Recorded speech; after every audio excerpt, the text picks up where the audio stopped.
भारतीय सरकार ने एक बार फिर एक ऐसा कदम उठा लिया है जिससे चाइना को बहुत ही बड़ा झटका लग सकता है या फिर लगने ही वाला है, क्योंकि जिस चीज के लिए हम चाइना के ऊपर काफी हद तक निर्भर हुआ करते थे और निर्भर थे भी, अब उसी आइटम को एक्सपोर्ट करने की तैयारी भारतीय सरकार ने कर ली है। पूरा मामला क्या है उससे पहले मैं आपको बता दूंगी, PLI स्कीम यानी कि प्रोडक्शन लिंक्ड इंसेंटिव स्कीम के जरिए भारत की मोदी सरकार अलग अलग कंपनीज को टैक्स रिबेट्स, कंसेशंस, इंपोर्ट और एक्सपोर्ट ड्यूटी में कंसेशंस के साथ साथ लैंड एक्विजिशन प्रोसेस को आसान बनाने जैसी काफी सारी मदद कर रही है। PLI स्कीम जब भारतीय सरकार ने पहली बार लॉन्च की थी तब भारत के कई सारे एक्सपर्ट्स ने कहा था कि भारतीय सरकार को ये सारे इंसेंटिव्स इतनी आसानी से और फ्री में इन सारी कंपनीज को बिल्कुल नहीं देने चाहिए। इससे टैक्स कलेक्शन में कमी होगी और पुराने मैन्युफैक्चरर्स के साथ ये बिल्कुल भी सही नहीं होगा। यानी कि एक तरह से फेयर पॉलिसी नहीं है और भारतीय सरकार PLI को लॉन्च करके बिल्कुल गलत कर रही है और न जाने कितनी सारी बेसलेस बातें की गई थी। लेकिन जब भारतीय सरकार ने मोबाइल और इलेक्ट्रॉनिक मैन्युफैक्चरिंग के लिए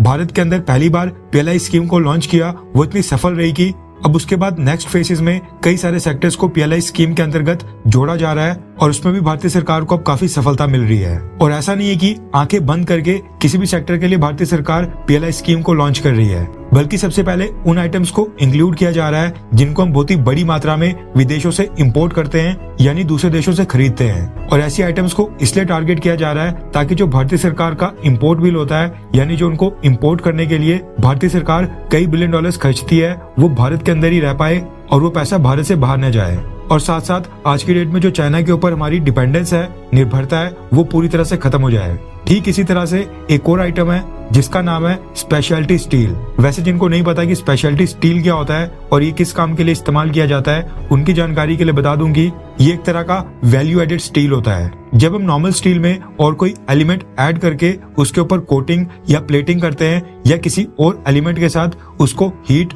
या रेजिस्टेंट ट्रीटमेंट देकर उसकी स्ट्रेंथ या हार्डनेस को बढ़ाते हैं, उसकी प्रॉपर्टी को एनहांस करते हैं, यानी कि जैसे उसको हीट रेजिस्टेंट बनाते हैं या फिर कोरोजन रेजिस्टेंट बनाते हैं, तो वो स्पेशलिटी स्टील कहा जाता है, जिसको कई बार हाई ग्रेड या फिर अलॉय स्टील भी कहा जाता है। अब इस चीज के नाम अलग अलग हैं, लेकिन इसको एक ही कैटेगरी में डाला जाता है। अभी जो स्पेशलिटी स्टील होता है ये बहुत ही स्ट्रेटेजिक सेक्टर्स में इस्तेमाल किया जाता है और काफी सारी ऐसी इंपॉर्टेंट चीजें हैं जिनकी मैन्युफैक्चरिंग के दौरान ये स्पेशलिटी स्टील यूज होता है। उदाहरण के लिए जैसे कि डिफेंस सेक्टर को ही ले लो, भारत के अंदर कई तरह के हथियारों को मैन्युफैक्चर करने में स्पेशलिटी स्टील का इस्तेमाल होता है। इसके अलावा स्पेस सेक्टर में रॉकेट्स, सैटेलाइट्स वगैरह में इसी स्पेशलिटी स्टील का यूज किया जाता है। इसके अलावा ऑटोमोबाइल इंडस्ट्री यानी जो हम गाड़ियां वगैरह मैन्युफैक्चर करते हैं उसमें भी कई तरह का स्पेशलिटी स्टील यूज होता है। इसके अलावा जो एरोस्पेस इंडस्ट्री है, जैसे कि जो प्राइवेट जेट्स, कमर्शियल प्लेन्स और ड्रोन्स मैन्युफैक्चर किए जाते हैं, उनमें भी कई तरह का स्पेशलिटी स्टील इस्तेमाल किया जाता है। अब इन सभी चीजों के लिए अलग अलग तरह का स्पेशलिटी स्टील यूज होता है, जिनकी कॉम्पोजिशन, प्रॉपर्टीज,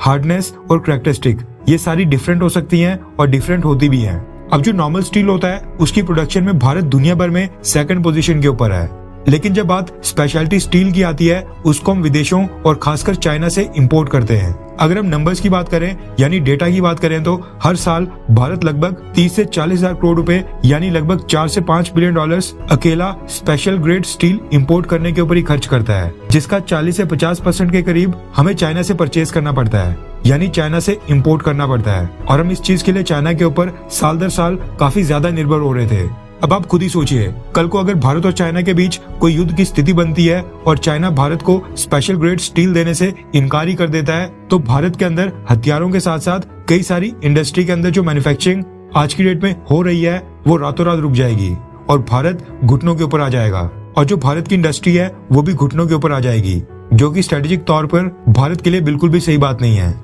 लेकिन अब भारतीय सरकार ने इनके इंपोर्ट के ऊपर पूरी तरह से रोक लगाने का मन बना लिया है। रिपोर्ट्स के मुताबिक भारतीय सरकार ने स्पेशलिटी स्टील के लिए PLI 2.0 लॉन्च करने का फैसला किया है। अब जो पिछली PLI 1.0 स्कीम थी उसमें भारतीय सरकार ने 30 स्टील कंपनीज ऑलरेडी सिलेक्ट कर ली हैं, जिन्होंने मिनिस्ट्री ऑफ स्टील के साथ 67 MOUs यानी 67 मेमोरेंडम ऑफ अंडरस्टैंडिंग साइन किए थे। भारतीय सरकार इन सारी कंपनीज को 6,322 करोड़ रुपए के इंसेंटिव्स और टैक्स रिबेट देने वाली है। अब सोचने वाली बात है कि स्पेशलिटी स्टील के लिए ही आखिरकार भारतीय सरकार PLI 2.0 क्यों लॉन्च कर रही है, जब अभी कुछ ही महीनों पहले PLI 1.0 लॉन्च की गई थी। अब जो रिपोर्ट निकल कर आ रही है उनके मुताबिक स्पेशलिटी स्टील के लिए जो PLI 2.0 लॉन्च की जा रही है उसमें डिफेंस इक्विपमेंट और ऑटोमोबाइल इंडस्ट्री यानी गाड़ियां वगैरह मैन्युफैक्चर करने में जिस टाइप का स्टील कवर किया जाता है, इस्तेमाल किया जाता है, उसको कवर किया जाएगा। और भारतीय सरकार चाहती है कि डिफेंस वेपन्स, डिफेंस इक्विपमेंट